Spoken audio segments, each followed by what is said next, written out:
Vou pontuar algumas coisas aqui dessa imagem, tá?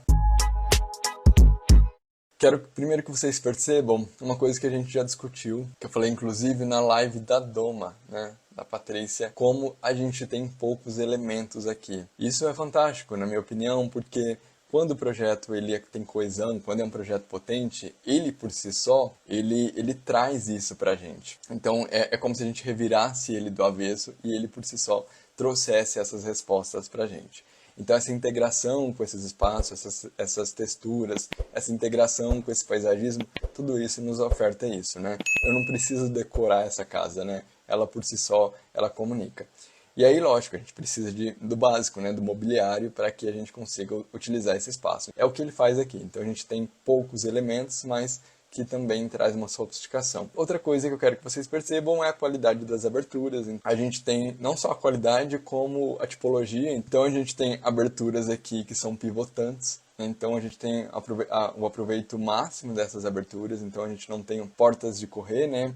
O que a gente poderia ser aproveitado aí cerca de 75% a 50%, dependendo, né, da quantidade de folhas que a gente teria. Então ele pivota essas folhas de modo que a gente tenha bastante ventilação. E por que eu estou trazendo isso para vocês? Porque a gente viu lá atrás que a gente tem uma condicionante muito importante que precisa ser considerada nesse projeto. É a umidade, né, de ponto de orvalho, que eu trouxe esse dado aqui para vocês. Para quem chegou agora, deixa eu só mostrar novamente.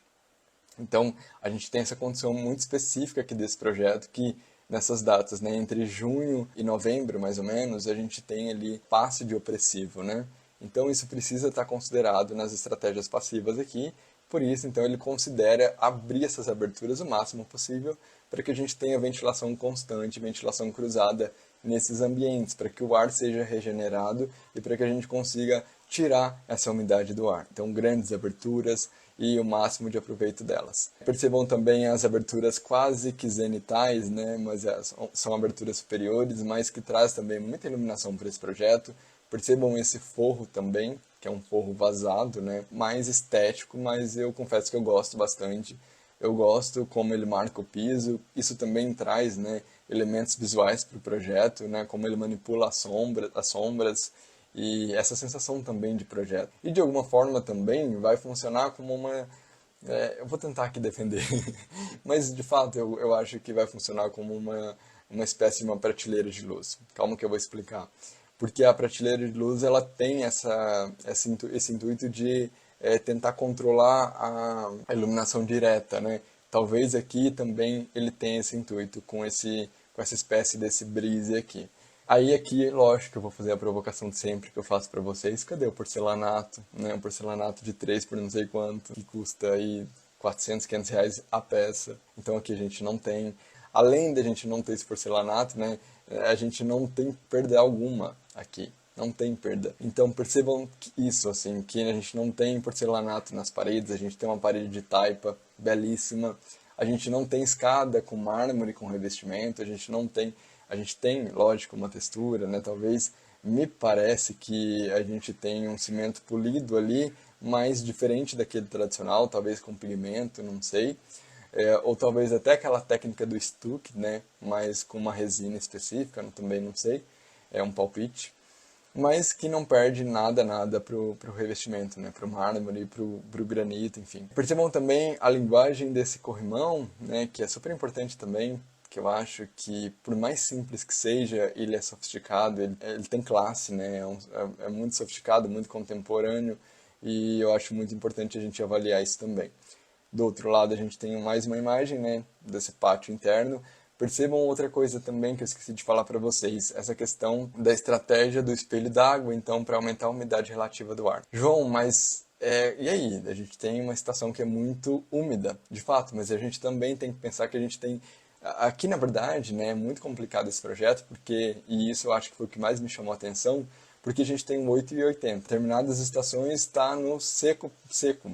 E outras estações está muito úmido, então é do 8 a 80 muito rápido e, né, de forma muito abrupta, mas a gente precisa pensar. Coloca esses espelhos d'água para aumentar, né, a umidade desse lugar, mas sempre preservando também essa ventilação cruzada para que, né, essa umidade também, quando nessas estações mais úmidas, não seja acumulada dentro desses ambientes, tá? Percebam essa estratégia. Aqui a gente tem a imagem de interiores, que sinceramente eu gosto bastante, acho belíssimo. Principalmente esse ambiente aqui, né? Muita madeira. Tem alguns rins aqui, né? Porque de fato madeira é um material bem caro. Então, um projeto que não é bem caro. Mas pelo porte, né? Um projeto bastante grande. E aqui a gente consegue ver lá no fundo da paisagem, ó, a gente consegue ver o mar passando aqui atrás, tá vendo? E aí eu tenho uma crítica em relação à fotografia. Senti muita falta dessas paisagens, porque, pelo que me parece, uma das coisas que mais condicionaram, né, esse projeto e as escolhas do processo desse grupo de projeto foi justamente essa condicionante protagonista, né? Então eles deram esse protagonismo para essa condicionante. Só que a gente não vê esse mar, né? Eles não tá emoldurado esse mar nessas aberturas. Então, por exemplo, aqui eu sinto falta de um ângulo desse. Talvez ele até tenha tirado e, enfim, o estúdio tenha selecionado essas, não sei. Né? Talvez nem seja a culpa do fotógrafo, mas sim do estúdio, porque para quem não sabe, quando a gente faz uma sessão de fotos assim de um projeto, se tiram muitas fotos, mas muitas fotos, para base aí de umas 100 ou 300 fotos, e aí depois o estúdio vai escolher qual a foto ele deseja comprar, tá, gente? Então, basicamente funciona assim, e eles compraram provavelmente as que mais interessaram. A gente tem mais imagens aqui desse interior também. Essa imagem aqui é aquele quarto, né? Então a gente tem um quarto atrás e a gente tem essa banheira. Lembra que eu falei para vocês que tinha um quarto com uma banheira? Essa banheira aqui. Percebam essa parede de pedra. E eu confesso para vocês que eu estou na dúvida se essa parede é uma parede de fato de pedra, né? Se ela foi construída com esse sistema, ou se é um revestimento. Me parece que é uma parede de pedra. Eu acho que seja de fato, porque se eles estão utilizando taipa de pilão, acho muito provável que seja de fato uma parede genuinamente de pedra e não um revestimento de pedra. O que também, se for uma parede de revestimento de pedra, também nada contra, tá, gente? E eu quero até esclarecer isso para vocês. Não que eu seja contra revestimentos, eu só acho, na verdade, que a gente tem que utilizar ele com cautela, com sabedoria. É uma tecnologia que está à nossa disposição e que a gente tem que utilizar, mas na medida correta. Bom, então é isso, interiores aqui, eu acho também belíssimo, de um bom gosto absurdo.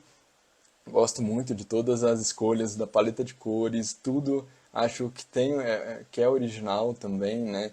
Percebam que quando a gente olha também, como é simples, né? Não tem nada, tem pouco elemento, mas ao mesmo tempo tem uma força narrativa muito grande, pelas cores, pelas texturas, pela escolha do design, né, das peças, então eu acho muito interessante.